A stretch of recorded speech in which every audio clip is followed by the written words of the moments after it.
Let us have a brief history of who is Michael Young. As mentioned, he was involved in a very controversial corruption case, allegedly, with regard to the Pharmaly. And Michael Young used to be the economic advisor of former President Rodrigo Roa Duterte.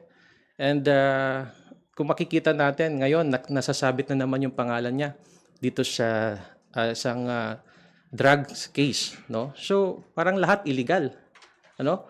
So wala hong magandang nai-attribute, no, sa pangalan ni Michael Yang. So I guess when we speak of serious cases like drugs, I guess the administration, the government should really look into about this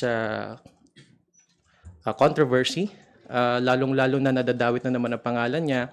And we can have a parallel investigation also here in the House of Representatives. At siyempre, parang papatawag nga daw, no, itong si Michael Yang upang alamin kung ano talagang actual involvement niya dito sa drug syndicate dito sa ating bansa.